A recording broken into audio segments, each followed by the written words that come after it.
weren't supposed to hear about Morocco. That was the plan. While global headlines focused on tariffs, Tesla, and factory robots, Morocco was building something else, quietly, methodically, and with lethal precision. In just 1 year, it surpassed every Asian competitor in exporting vehicles to Europe. $14.5 billion worth. This wasn't luck, it was strategy. While Western plants chased automation, Morocco trained people. While others outsourced to distant ports, Morocco built a logistics empire across the Mediterranean. This video uncovers how Morocco did the impossible and why the world's biggest car companies are now relocating their future to Africa. So what does this mean for you? Can American and European factories survive this pressure? Is Africa the next EV superpower? The numbers that changed everything. Numbers on a spreadsheet rarely unsettle seasoned executives until they rewrite the entire economic logic of an industry. Morocco was delivering 536,000 finished vehicles annually to Europe.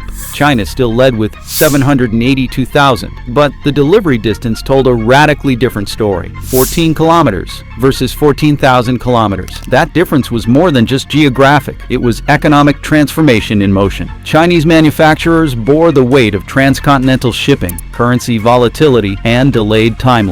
Moroccan vehicles, on the other hand, arrived within days, cutting logistics costs and improving delivery precision. Inside the factories, the shift felt even more profound. Fatima Ben Ali, a production manager in Casablanca, oversaw a workforce of 3,000 building vehicles for the German market. These were not assembly line jobs alone. They were innovation hubs, solving manufacturing challenges that had stumped legacy European plants. Morocco's wiring harness exports alone had soared to $4.6 billion United States dollars annually. These were critical components for premium European models, produced with unmatched efficiency and consistency. Suppliers across Eastern Europe and the Balkans were losing contracts to Moroccan firms that offered better pricing, faster turnaround, and equal or superior quality. Workforce transformation matched industrial gains. More than 220,000 automotive jobs had emerged, combining old-world craftsmanship with 21st century engineering. Employees like Ahmed Khalil, who rose from welder to quality control supervisor, represented a newly empowered and technically skilled middle class. With European imports from Morocco up 30% in a single year, the questions were no longer theoretical. They were strategic and existential. How could traditional suppliers compete with a country that had reshaped the cost, quality, and delivery equation of the automotive industry? The Tanganger Advantage. Just off Morocco's northern coast, the port of Tanganger had become the gateway through which this industrial transformation moved. 14 kilometers from Spain, this sprawling logistics complex was processing 578,000 vehicles annually. What it offered was not just capacity, but absolute strategic dominance. While factories in Asia had to plan for transoceanic shipping schedules measured in weeks, Moroccan automakers could deliver vehicles to Europe within a matter of days. Orders placed early in the week could be fulfilled before the weekend. That speed disrupted everything from inventory management to marketing lead times. Khalid Mansouri, who coordinated logistics at the port, explained how Tangermed's vehicle handling was more advanced than many European terminals. The port specialized in everything from compact sedans to electric delivery vans, with equipment tailored for rapid, damage-free loading. It was a 24-hour, 7-day operation designed for precision and scale. Beyond the docks, an intricate support network reinforced its capabilities. High-speed rail connected factories to terminals. Dedicated highways ensured zero delays. Gigantic storage facilities housed inventory for peak demand cycles. This was not improvisational logistics. It was master-planned infrastructure designed for velocity and volume. Moroccan manufacturers now offered something almost unheard of: faster delivery times than domestic European plants. The result: Europe's largest automakers were rerouting supply chains through North Africa, placing orders with Moroccan facilities not just for cost advantages, but for time-sensitive market responsiveness. The message was clear. Geography alone no longer dictated supply chain dominance. Logistics mastery did, and Tanganger had become the center of that new map. The Stalantis Revelation. When Stalantis and Renault expanded their Moroccan operations, the move wasn't just about saving money. It was about accessing a production system that, by many metrics, outperformed their European counterparts. Moroccan factories were achieving lower defect rates than their European equivalents. Assembly lines were hitting global benchmarks for speed and consistency. quality assurance systems installed in Moroccan plants were being adopted in Europe, flipping the traditional direction of innovation flow. Jean-Philippe Imperato, an executive with decades of European experience, publicly acknowledged that Moroccan automotive operations had reached world-class levels. He was not alone. Across the industry, engineers and analysts agreed. Morocco was no longer a junior partner. It was a leader. The partnerships went deeper than production. Moroccan engineers contributed to process design, supply chain optimization, and manufacturing innovations. These were not low-cost subcontractors. They were co-authors of the next generation of automotive engineering. Education infrastructure had evolved to match this industrial ambition. Morocco's technical universities were producing skilled engineers and specialists, whose expertise was now being exported globally. Workforce development was not just a support function, it was the foundation of Morocco's success. Financially, the partnerships were built to last. Investments measured in the billions of United States dollars came with production agreements spanning decades. These were not temporary outsourcing arrangements. They were long-term commitments that redefined the geographic assumptions of car manufacturing. Moroccan plants had adopted the most advanced production technologies available. They mirrored the software, robotics, and quality systems used in top-tier European facilities. Yet they delivered those standards at operating costs Europe could not match. Collaboration, not competition, became the new industry theme. European and Moroccan automotive professionals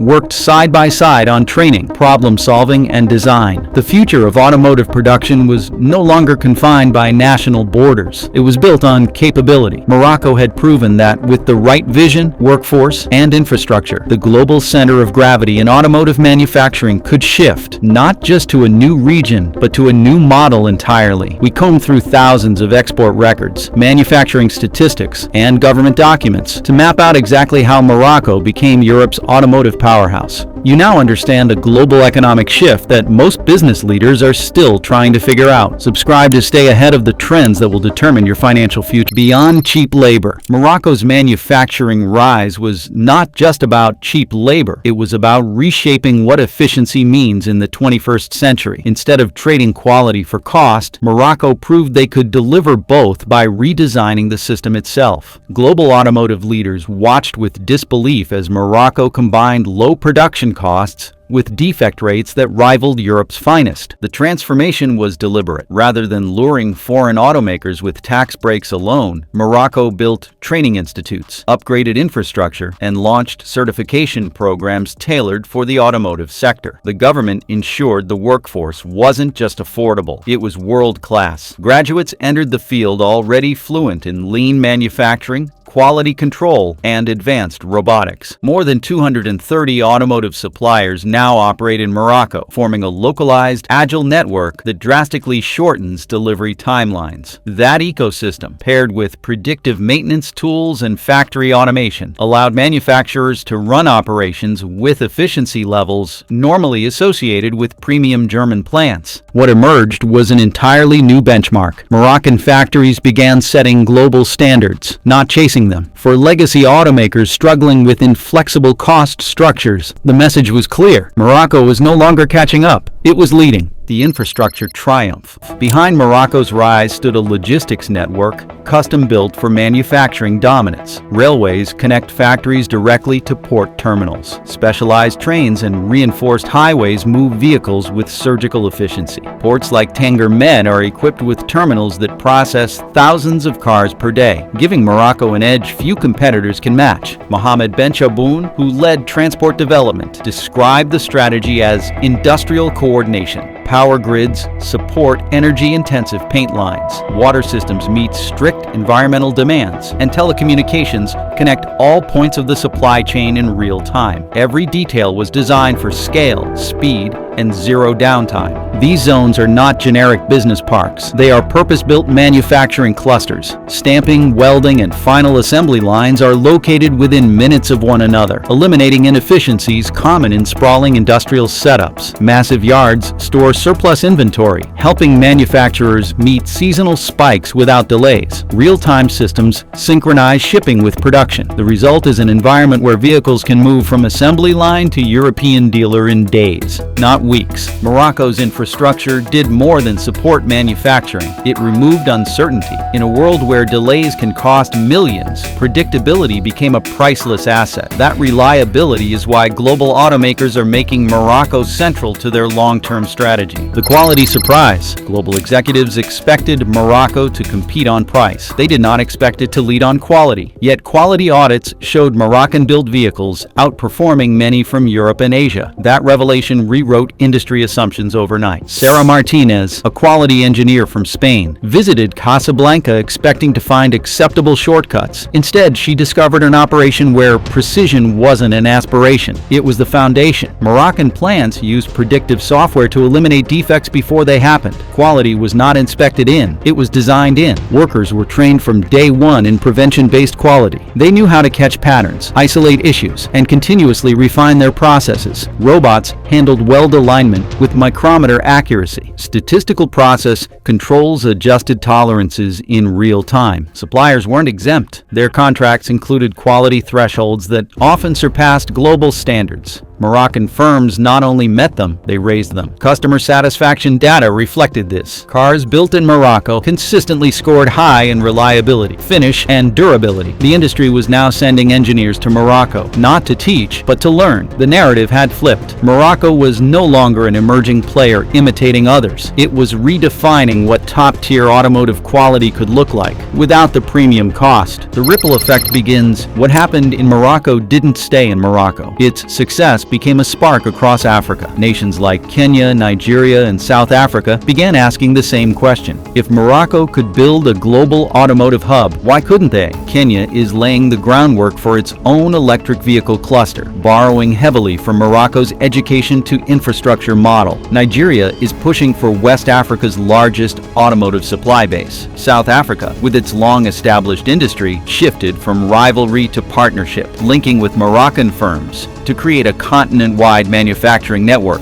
Moroccan engineers are now consulting across Africa. Training centers in Ghana and Rwanda are adopting Moroccan manufacturing curriculum. Supplier networks that once served only Moroccan factories are expanding to meet demand from new African hubs. Governments across the continent are copying Morocco's playbook, link education, infrastructure, and industrial policy into a single strategy. Investors have noticed. The same manufacturers who once overlooked Africa now see it as the next great industrial frontier. This is no longer about Morocco alone. It is about a continent discovering that it can do more than participate. It can lead. From Marrakesh to Mombasa, the message is unmistakable. World-class manufacturing isn't confined to the old powers anymore. Africa is building its own future on its own terms. The Kenyan electric revolution. In Nairobi, while traditional automakers like Tesla were tangled in delays, a Swedish company called Rome quietly launched an electric bike plant capable of producing 50,000 units annually. This was not just adaptation. It was African innovation leading the way. Kenya wasn't waiting to catch up. It was setting the pace in electric mobility. The strategy behind Kenya's surge was bold. Instead of replicating foreign infrastructure, Kenyan developers created modular electric motorcycles designed for harsh roads and decentralized maintenance. Charging stations powered by solar panels removed reliance on the national grid. Vehicles could be serviced with local tools and knowledge, built for Africa rather than imported from it. Government support accelerated momentum. Power tariffs for charging were cut by 30%. Excise duties were reduced. Investment flooded in as Kenya positioned itself not just as a buyer, but a producer and exporter of electric vehicles. Entrepreneurs like James Mwangi led this movement. His startup attracted global funding to build motorcycles, suited for everything from Nairobi traffic to remote villages. These were not luxury machines. They were resilient, affordable, and transformative. Rome's decision to manufacture in Kenya wasn't just about cost, it was about talent and potential. With over 2,000 electric bikes already on Kenyan roads and a goal of 200,000 by the end of 2024, Kenya had become a laboratory for global electric mobility. This wasn't a copy of the West's green transition. It was a local revolution shaping how the world might move tomorrow. The Nigeria manufacturing push. Nigeria, Africa's largest economy, took Morocco's model and envisioned something even bigger, an automotive powerhouse grounded in local demand and continental ambition. With over 200 million people and rising urbanization, Nigeria's domestic market became both the reason and the engine for this industrial surge. Innocent Motors, led by Innocent Chukwuma, embodied this shift. The company built cars engineered from scratch for Nigerian roads, vehicles meant to survive potholes, fuel scarcity, and extreme temperatures. Unlike imported models, they needed no modifications to be practical. Government strategy matched entrepreneurial ambition. A decade-long tax relief program encouraged electric vehicle manufacturers. Infrastructure and workforce development moved in tandem, aiming not just to lure foreign companies, but to anchor local capabilities. Nigerian engineers were designing rugged, affordable vehicles that could serve West Africa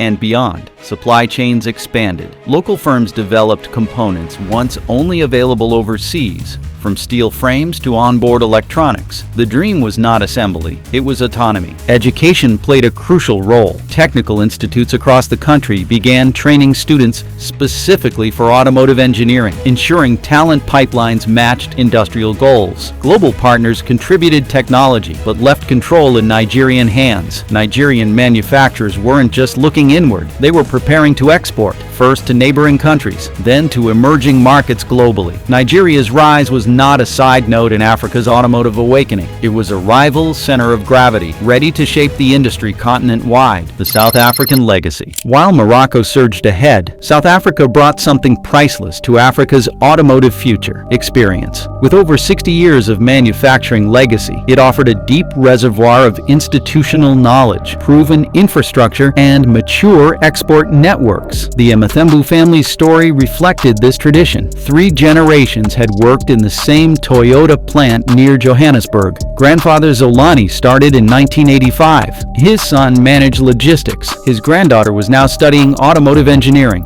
This was not a new industry in South Africa. It was a defining one. The sector employed over 100,000 people and contributed 4% to the nation's economy. South Africa exported vehicles to 38 countries and maintained globally recognized quality standards. Its plants were lean, automated, and reliable. Faced with Morocco's rise, South Africa chose not to compete alone, but to connect. Collaboration began emerging between Moroccan and South African firms, with supply chain coordination and joint ventures in electric vehicle development. Legacy manufacturers in South Africa started shifting toward innovation. Investments poured into electric vehicle production, advanced drivetrains, and digital manufacturing. South Africa sought to modernize without discarding its strengths. Engineers and plant managers began traveling across Africa to share expertise. Unlike emerging industries learning as they built, South Africa offered mentorship. Its experience anchored the continent's growth, ensuring that Africa's new automotive narrative had a foundation to stand on. South Africa wasn't being left behind. It was choosing to lead differently by reinforcing, teaching, and partnering. The investment tsunami. Global investors saw what was happening across Africa and moved fast. What started as cautious interest became a flood of capital. Sovereign wealth funds, private equity giants, and multinational automakers began treating Africa's auto industry as one of the biggest industrial opportunities of the century.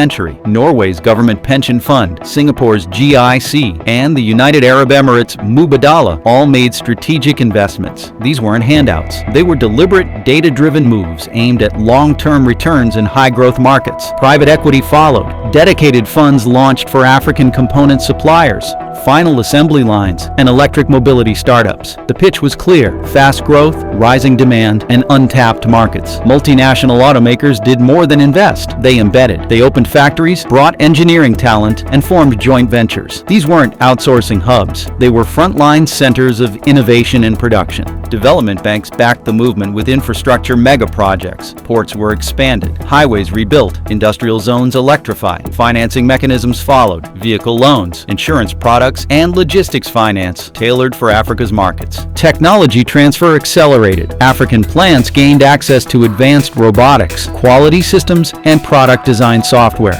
Training programs turned students into specialists, ready to manage 21st century production lines. Africa's auto revolution had gone global, not because the world wanted to help, but because it saw the future being made here, and it wanted a piece of it. The Detroit response: American automotive executives were not just watching Morocco's rise, they were racing to catch up. The real realization hit hard in Detroit. African manufacturing was not a temporary cost advantage. It was a structural shift, threatening 70 years of assumptions about how, where, and why vehicles are built. Cost comparisons told the story. Moroccan factories produced cars at rates American plants could not match, even with automation. Strategic geography, deep infrastructure investment, and unified government support gave Morocco permanent advantages, not temporary gains. Mary Thompson, a strategic director at a major American manufacturer, had spent months studying Moroccan operations. Her conclusion was blunt. Morocco was no longer an emerging player. It was now a benchmark. Production quality, delivery speed, and cost structure were all superior to most American facilities. Logistics added another layer of difficulty. Moroccan manufacturers could deliver vehicles across Europe in days. Meanwhile, American companies faced delays and rising freight costs. In global markets, that difference was no longer tolerable. Audits revealed defect rates from Moroccan plants that matched or outperformed U.S. factories. The idea that American production guaranteed higher quality had been shattered.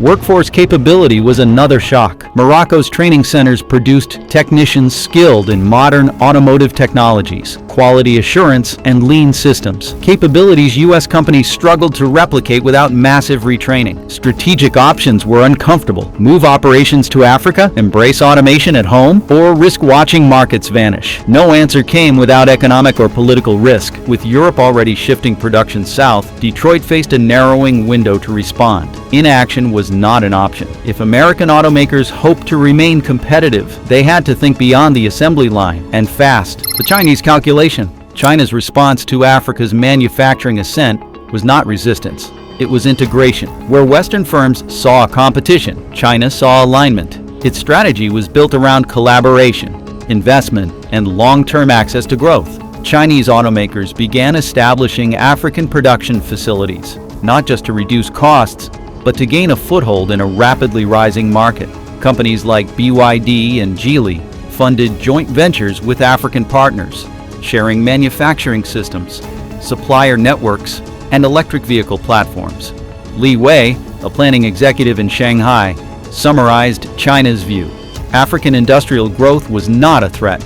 It was the next frontier. By embedding early, Chinese companies could help shape how that frontier developed. Supply chains were reconfigured. Chinese firms integrated African parts suppliers into global networks, reducing over-reliance on Asia and diversifying logistics routes. Factories in Kenya and Nigeria began producing components for both African and international models. Electric vehicles became a focal point.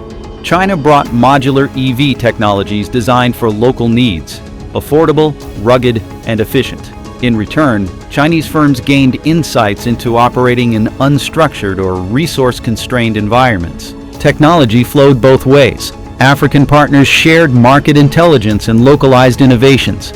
China's manufacturing standards, honed over decades, were adapted for Africa's infrastructure realities. The Chinese government supported this strategy with policy alignment, financing, and diplomatic backing. African development banks received Chinese capital to support rail, port, and road upgrades directly tied to automotive expansion. What emerged was not just investment, but entwinement. China's automotive future now included Africa as a partner, not a competitor. Together, they were building supply chains, brands, and markets across 3 continents. The European Adaptation. Europe's automakers faced a choice: evolve with Africa or fall behind. For decades, manufacturing strength came from Germany, France, and Italy. But now Africa offered better margins, faster delivery, and equal quality. Europe had to decide if it would remain a production force or retreat to design and engineering. Change began in the supply chain. European firms started sourcing more components from Morocco and Tunisia, replacing older suppliers in Eastern Europe. The logic was simple: shorter routes, fewer disruptions, and lower costs. Antonio Rossi, a supply director at an Italian automaker, explained the shift. African suppliers outperformed legacy partners in quality control, delivery timing, and pricing. The decision to reallocate contracts was no longer controversial. It was necessary. Factories followed the contracts. Investment capital was diverted from European plants toward North African facilities. What began as temporary outsourcing became permanent realignment. The workforce in Europe felt the effects. Production jobs declined, but opportunities opened in software, battery development, and advanced engineering. Governments funded retraining programs, and unions negotiated pathways to transition workers rather than block change. Technology transfer accelerated. African plants were equipped with the same robotics, sensors, and data systems used in Bavarian or Lyonnais facilities. Standards were harmonized across regions. African operations were no longer auxiliary, they were core. European automakers integrated African sites into their global planning cycles, treating them as equals. Quality audits, production dashboards, and supplier management protocols became shared systems. Europe also pushed for regulatory and trade alignment. Investment treaties with Morocco, Algeria, and Egypt were expanded, offering legal security and customs harmonization for automotive goods. The result was a reimagined industrial base, one that acknowledged Africa's role not as a challenger but as the future. The future blueprint. What began as Morocco's story became Africa's moment, and perhaps the world's future. The blueprint unfolding across the continent wasn't just about building cars. It was about redefining who controls manufacturing, who benefits from growth, and who shapes the next century's economy. Africa was not repeating others' paths, it was leapfrogging. In places like Dakar, Accra, and Addis Ababa, young engineers and entrepreneurs were building ecosystems from scratch, without legacy inefficiencies. They had access to digital tools, modular systems, and mobile infrastructure from day one. People like Amara Cohn in Abidjan embodied this shift. At 25, she was already leading EV chassis development for a regional startup, mentoring peers, and coordinating with European and Asian suppliers. She had no intention of leaving Africa to find opportunity. It had arrived where she lived. Infrastructure gaps were being closed with intent. Port upgrades, high-speed rail links, and solar-powered grids were planned for manufacturing, not as afterthoughts. Trade corridors and customs reforms under the African Continental Free Trade Area promised to make cross-border logistics frictionless. Education systems aligned quickly. Technical colleges launched EV, robotics, and supply chain programs. Governments partnered with automakers to guarantee employment pathways for graduates, ensuring the next generation could step straight into high-skill roles.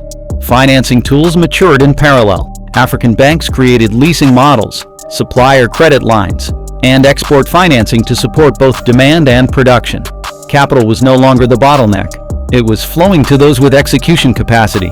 Innovation hubs emerged with unique ideas. Swappable battery networks for motorcycles, micro-assembly pods for rural transport, and diagnostic apps for low-data regions.